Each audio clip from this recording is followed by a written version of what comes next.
اللهم صل وسلم وبارك على سيدنا محمد وعلى اله وصحبه اجمعين. يا صباح الفل، يا صباح الورد، يا صباح الياسمين. صباحكم مليان خير ورضا وامل وتفاؤل واطمئنان وراحه بال.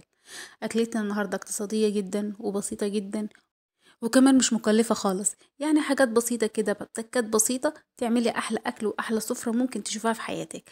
وكمان لو زهقتي من الاكل طريقه الفراخ العاديه والتقليديه، تعالي شوفي الطريقه ديت. طريقه كده تجنن، حاجه حلوه، حاجه لذيذه كده. تغيير في نظام الحياه، وتغيير في كل حاجه احنا بنعملها في حياتنا. يعني مش كل شويه هناكل فراخ مسلوقه متحمره مش عارفه ايه، لا. الاكله ديت لذيذه لذيذه. جربيها ومش هتندمي. تعالوا الاول نشوف هنعمل ايه وهنعمل ازاي. اول حاجه كده معايا كميه رز كويسه، غسلتها وفصلتها كده، قسمتها على جزئين، جزء كبير وجزء صغير، علشان هنستخدمها في وصفاتنا. تقريبا المكان ده هنفضل شغالين فيه طول الوقت. اول حاجه كده جبتها، كنت مسبكه طماطم وقلت ما اصفيها علشان التفل بتاعها ما يضايقناش في الاكل. الطماطم دي لسه مسبكاها، فعشان كده لسه بصفيها. لكن يعني حبه صغيرين كده على قد المحشي بتاعنا. هصفيها بقى ونشوف هنعمل ايه معاها. وكمان بقى جهزت كل حاجتي علشان اشتغل على طول. هجيب بقى الحله، نفس الحله برضو اللي انا سبكت فيها الطماطم، وهحط فيها شويه الرز اللي انا شلتهم على جنب. ليه؟ علشان نكمل بقى بقيه وصفتنا. هكمل بس الطماطم، اصفيها علشان عشان نكمل وصفتنا. هنعمل ايه؟ طلب مننا المحشي، يقول لي امي بتعمل المحشي في اليوم مرتين في الاسبوع مرتين تلاتة. انتي ما بتعمليش المحشي ليه؟ قلت لا، لازم اعمل لك المحشي، ما اعملكوش ليه؟ هو يعني راح ياكل المحشي يعني عند مامته؟ المهم، بعد ما صفيت الطماطم كده هحط البصل. فرمت 3 4 بصلات كبار كده، وهقسم البصل ده على كل الاكل بتاعنا النهارده. حطيت جزء في الحله دي، وجزء على الطماطم والرز. وسبت كمان كده معلقه صغيره، هنشوفها هنحتاجها في ايه. وحطيت الملح هنا والملح هنا. طبعا التوابل يعني مش كل التوابل هتتحط هنا ولا كل التوابل هتتحط هنا، بس في حاجات هتبقى زياده هنا وفي حاجات هتبقى زياده هنا.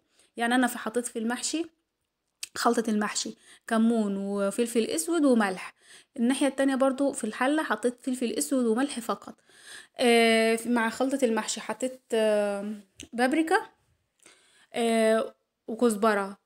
الكزبرة بس حطيتها في الحلة التانية. وحطيت شوية جنزبيل هنا وشوية جنزبيل هنا، وكمان القرفة الناعمة.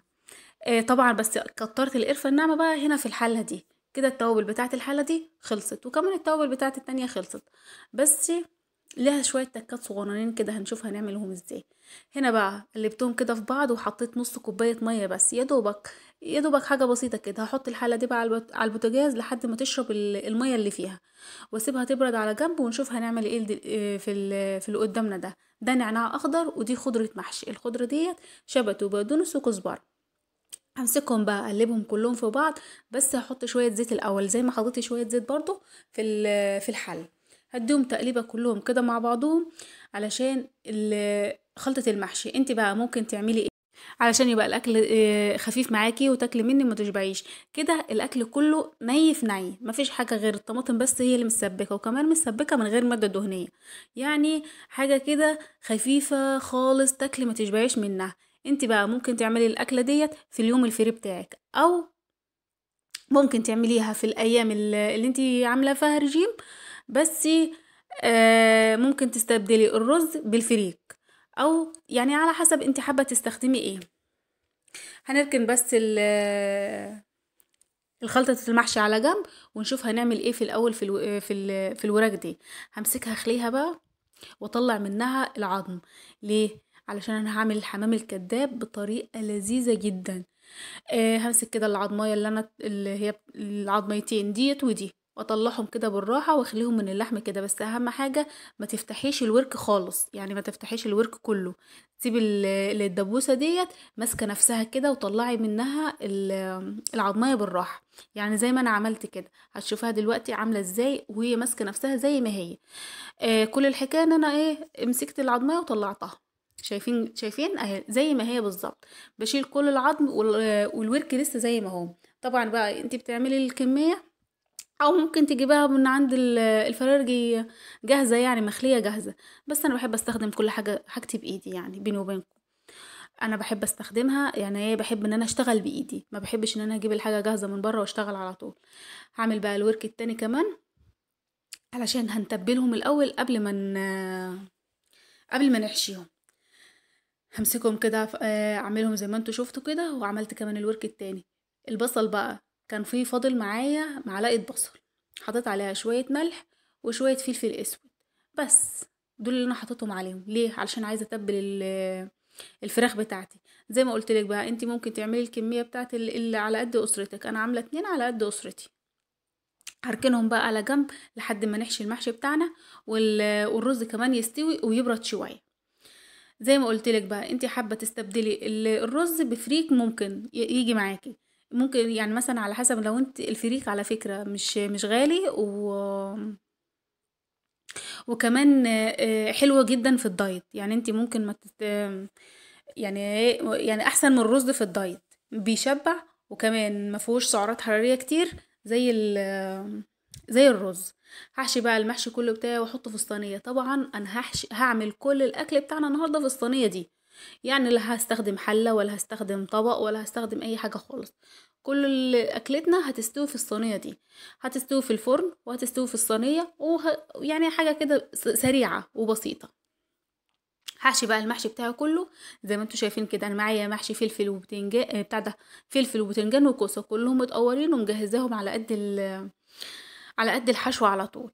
شفت اسهل من كده محشي؟ سريع وسهل وبسيط ومفهوش اي حاجه خالص.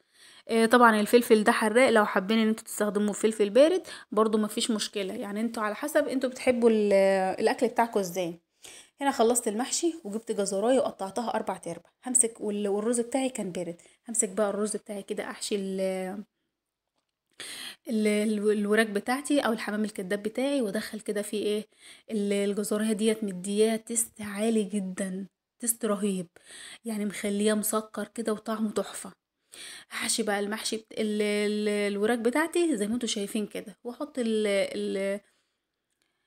الجزرايه في النص. يعني كنت حابه ان انا اعملها زي السوشي كده، بس للأسف الوراك بتاعتي كانت دايبة دايبة دايبة بطريقة تحفة، وكان طعمها يجنن.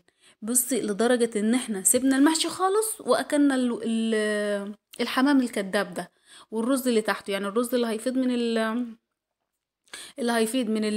من الحشو بتاع اللي هيفيد من الحشو ده هسويه على جنب لوحده، هزوده كمان شوية مية وهسويه لوحده على جنب. همسك بقى، انا دلوقتي ما عنديش خلة سنان بس عندي خيط.